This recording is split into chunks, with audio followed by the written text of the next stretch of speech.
Hello, boys and girls. Welcome back. Mystic Mavis here. Getting right into this book. Demon Dentist. Miss Fruit sounded okay. I don't know if she's the demon dentist.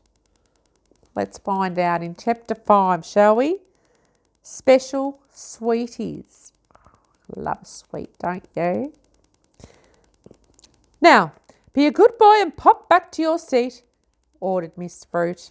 Alfie did what he was told, not wanting to catch anyone's eyes for fear of further humiliation. He put his head down as he trudged back to his seat. Now, children, continued the lady, who else would like a present? I have some free sweeties. Hundreds of hands shot up, and soon the hall was humming with the chattering of excited children. But don't sweets rot your teeth, shouted out Gabs. Miss Fruit glared at her and then smiled. Oh, aren't you a feisty one? What's your name, child?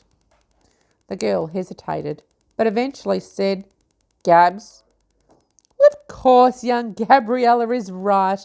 Normally sweeties do rot your teeth, but not these ones. No, sirree.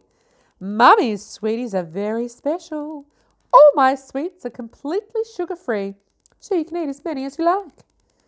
From under the trolley she pulled out a tray and whisked a white sheet off the top of it. Underneath was a huge pile of brightly coloured goodies. There were chocolates and more chocolates, toffees and fudge, sucky sweets, chewy sweets, fruity ones, minty ones, melt-in-your-mouth sweets, crunchy sweets, busy sweets, explosive sweets. Come on, children, don't be scared. Come and help yourselves to Mummy's special sweets. In an instant, hundreds of children surged forward, started eagerly grabbing huge handfuls of sweets. As many as they grabbed, and the greedy little boys and girls were stuffing their faces and pockets, there seemed to be more and more and more. Take as many as you like, Miss Root called over the din. I can always magic up some more. Alfie noticed Gabs was sitting stock still in her seat. Aren't you going to get any? Asked Alfie.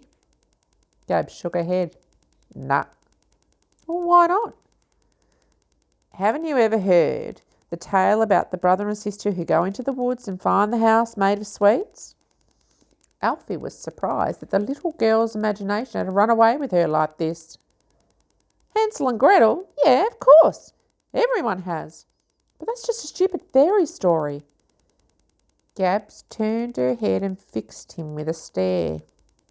It's not stupid. And just because it's a fairy doesn't mean it never happened, she said, before turning her gaze back to the dentist, who was smiling broadly with those impossibly white teeth of hers, as the kids filled all their pockets with sweets. Strangely, however, many children took the lollies, there seemed to be more and more and more filling that tray. Along the rows, just one boy stayed glued to his chair. Who would that be, boys and girls? It was Texting Boy. He was still texting. On his way home from school that afternoon, Alfie wanted to dispose of the presents Miss Fruit had given him as quickly as possible. He didn't trust the lady one bit. There was something deeply disturbing about her. That splash of red on her shoe, the creep around the hall in the minute's silence for the dead dentist, and those sugar-free sweets that never ran out were just too good to be true. So when Alfie crossed the bridge over the canal, as he always did on his way home to and from school, he stopped. He pulled out his toothbrush and toothpaste, and what he did was examine that label which said Mummy's. It was such a comforting brand name, but How could you not trust anything called mummies? The boy unscrewed the lid. Immediately some sticky yellow gunk, the colour of pus, snaked out of the end. It smelt rank, like warm sick. A small glob of it fell to the ground. It hissed and it fizzed as it bore its way through the stone bridge like acid. What is in that toothpaste? Thought Alfie.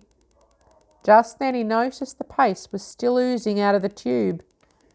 It was moving dangerously close to his fingers. A smidgen of it landed on his skin and instantly he could feel it burning. "Ow!" screamed the boy. He quickly threw the tube into the canal below. It plopped into the water and he watched as the tube sank to the bottom, the paste still snaking out.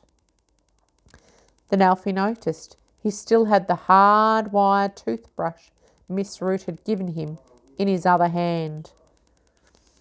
The bristles looked like they would scratch your teeth away rather than clean them, so he threw the brush in the canal too. As Alfie took a couple of paces to continue on his journey home, a strange sound stopped him in his tracks.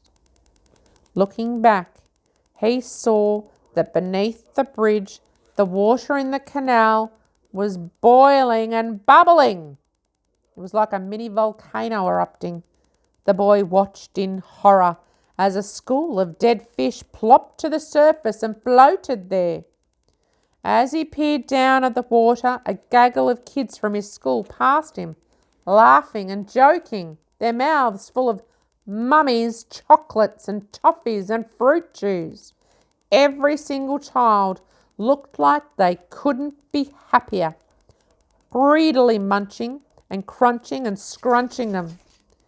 If that's what her toothpaste does, thought Alfie, what on earth is in those special sweets of hers? I don't know, this dentist is being a bit sus, I think.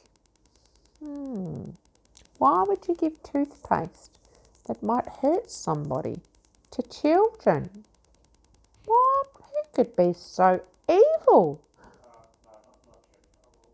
Maybe it is the dentist. Who is the evil one? Maybe she is the demon dentist.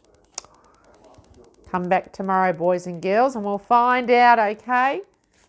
Hooroo. Bye for now.